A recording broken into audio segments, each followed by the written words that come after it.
ಪಾಕಿಸ್ತಾನದ ಮೇಲೆ ಯುದ್ಧ ಸಾರುತ್ತೆ ಖಂಡಿತವಾಗಿ ಯುದ್ಧ ಆಗೋದು ಫಿಕ್ಸ್. ಯುದ್ಧ ನಡೆದ್ರೆ ಪಾಕಿಸ್ತಾನ ಕೇವಲ 4 ದಿನಗಳು ಮಾತ್ರ ನಮ್ಮ ವಿರುದ್ಧ ಹೋರಾಟ ಮಾಡಲಿಕ್ಕೆ ಶಕ್ತಿ ಇದೆ.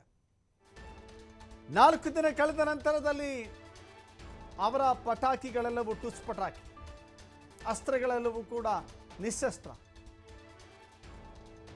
ಶಸ್ತ್ರಗಳಿಲ್ಲದ ರೀತಿಯಲ್ಲಿ ಅವರ ಪರಿಸ್ಥಿತಿ ಬರುತ್ತೆ. ಗುಂಡುಗಳು ಖಾಲಿ ಆಗುತ್ತೆ, ಮದ್ದುಗಳು ಖಾಲಿ ಆಗುತ್ತೆ, ಸೇನೆ ಖಾಲಿ ಆಗುತ್ತೆ. ಸೇನೆಯಲ್ಲಿರುವಂಥ ಸೈನಿಕರಿಗೆ ಆಲ್ರೆಡಿ ಕೆಲಸವನ್ನು ಬಿಟ್ಟು ಹೋಗ್ತಾ ಇದ್ದಾರೆ, ರಾಜೀನಾಮೆ ಕೊಟ್ಟಿದ್ದಾರೆ. ಅಳಿದುಳಿದ ಸೈನಿಕರು ಗಡಿಗೆ ಬರ್ತಾರೆ. ಪಾಕಿಸ್ತಾನದ ಸೇನೆಗೆ ಅಗತ್ಯ ಶಸ್ತ್ರಾಸ್ತ್ರಗಳ ಕೊರತೆ ಖಂಡಿತ ಆಗುತ್ತೆ. ಅದಕ್ಕೆ ಕಾರಣ ಏನು ಅಂತ ಹೇಳಿದ್ರೆ ಉಕ್ರೇನ್ ಮತ್ತು ಇಸ್ರೇಲ್ ದೇಶ.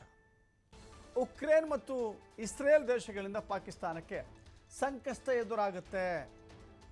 ಹೆಚ್ಚಾಗಿ ಶಸ್ತ್ರಾಸ್ತ್ರಗಳನ್ನು ಖರೀದಿಸುವ ಉಕ್ರೇನ್ ಮತ್ತು ಇಸ್ರೇಲ್, ಯಾಕಂದರೆ ನಿರಂತರವಾದಂಥ ದಾಳಿಯಿಂದ, ಹಮಾಸ್ ಉಗ್ರರ ದಾಳಿಯ ಕಾರಣಕ್ಕಾಗಿ ಇಸ್ರೇಲ್ ಯುದ್ಧವನ್ನು ಮುಂದುವರಿಸಿದರೆ ರಷ್ಯಾ ಮತ್ತು ಉಕ್ರೇನ್ ನಡುವಿನ ಯುದ್ಧ ಸಾವಿರಾರು ದಿನಗಳಿಂದಲೂ ಕೂಡ ನಡೀತಾ ಇದೆ.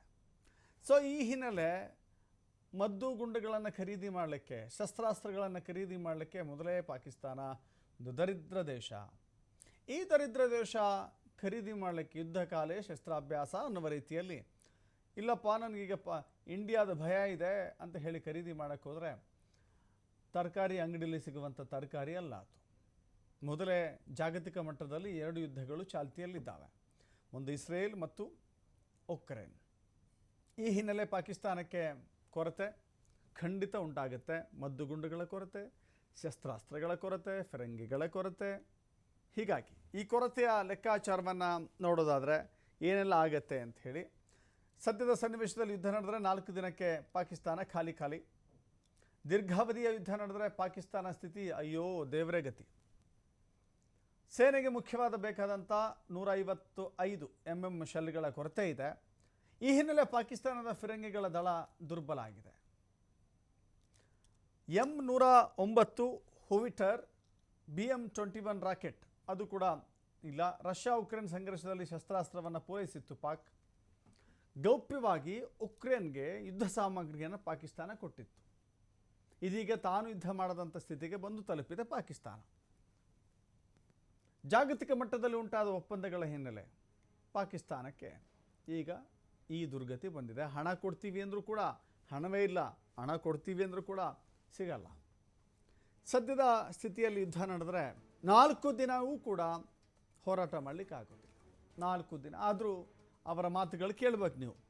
ನಾವು ಅಣುಬಾಂಬನ್ನು ಸ್ಫೋಟಿಸ್ತೀವಿ, ನ್ಯೂಕ್ಲಿಯರ್ ಪ್ರಯೋಗ ಮಾಡ್ತೀವಿ, ನಮಗೆ ಸಂಖ್ಯಾಬಲ ಲೆಕ್ಕಕ್ಕಿಲ್ಲ, ನಮ್ಗೆ ಬೇಕೇ ಆಗಿಲ್ಲ, ಸಾಮರ್ಥ್ಯ ಇದೆಯೋ ಇಲ್ವೋ ನಮ್ಗೆ ಗೊತ್ತಿಲ್ಲ, ಹೀಗೆ ಅಣುಬಾಂಬ್ ಸ್ಫೋಟಿಸ್ತೀವಿ ಅಂತ ಹೆದರಿಸೋದಂಗೆ ಭಾರತ ಹೆದರಿ ತರಗುಟ್ಟು ಹೋಗ್ಬಿಡ್ಬೇಕು ಅನ್ನುವ ರೀತಿಯಲ್ಲಿ ಅದು ಭ್ರಮೆಯನ್ನು ಕಾಣ್ತಾ ಇದೆ, ಭ್ರಮೆ ನೋಡ್ತಾ ಇದೆ. ಆ ಭ್ರಮೆಯನ್ನು ಬಿಟ್ಟು ನಿಶ್ಚಲವಾಗಿ ನೋಡಿದ್ರೆ ಪಾಕಿಸ್ತಾನದ ಪರಿಸ್ಥಿತಿ ಹೆಂಗಿದೆ. ರಷ್ಯಾ ಮತ್ತು ಉಕ್ರೇನ್ ನಡುವೆ ನಡೀತಾ ಇರುವಂಥ ಯುದ್ಧ ಸಾವಿರಾರು ದಿನಗಳಿಂದಲೂ ನಡೀತಾ ಇದೆಯಲ್ಲ. ಉಕ್ರೇನ್ಗೆ ರಹಸ್ಯವಾಗಿ ಪಾಕಿಸ್ತಾನ ಶಸ್ತ್ರಾಸ್ತ್ರಗಳನ್ನು ಪೂರೈಕೆ ಮಾಡಿತ್ತು ಅನ್ನೋ ಅಂಶ ಈಗ ಗೊತ್ತಾಗ್ತಾ ಇದೆ. ಶಸ್ತ್ರಾಸ್ತ್ರಗಳನ್ನು ಪೂರೈಕೆ ಮಾಡಿದ ಕಾರಣಕ್ಕಾಗಿ ಎಲ್ಲವೂ ಕೂಡ ಉಕ್ರೇನ್ ಯುದ್ಧದಲ್ಲಿ ಕಳೆದು ಹೋಗಿದ್ದಾವೆ, ಖಾಲಿಯಾಗಿದ್ದಾವೆ. ಉಕ್ರೇನ್ಗೆ ಇನ್ನೂ ಕೊರತೆ ಇದೆ. ಹಾಗೆ ನೋಡಿದ್ರೆ ಉಕ್ರೇನ್ ದೇಶಕ್ಕೆ ಶಸ್ತ್ರಾಸ್ತ್ರಗಳ ಅಗತ್ಯ ಇದೆ. ಈ ಸಂದರ್ಭದಲ್ಲಿ ಏನಾದರೂ ಉಕ್ರೇನ್ ಬಳಿ ಹೋದರೆ ನನಗೇ ಗತಿ ಇಲ್ಲ, ನಿಮಗೆ ಎಲ್ಲಿ ಕೊಡಲಿ ಅನ್ನೋ ಸ್ಥಿತಿ ಬರುತ್ತೆ. ಸೊ ಹೀಗಾಗಿ ಪಾಕಿಸ್ತಾನಕ್ಕೆ ಸಂದಿಗ್ಧ ತ್ರಿಶಂಕು ಪರಿಸ್ಥಿತಿ. ಹೀಗಿದ್ದಾಗ ಮುಚ್ಕೊಂಡಿರಬೇಕಾಗಿತ್ತು ಪಾಕಿಸ್ತಾನ ಭಾರತವನ್ನು ಕೆಣಕುವಂಥ ಪ್ರಯತ್ನ, ಈ ಕುತಂತ್ರ ಷಡ್ಯಂತ್ರ ಮಾಡಬಾರ್ದಾಗಿತ್ತು.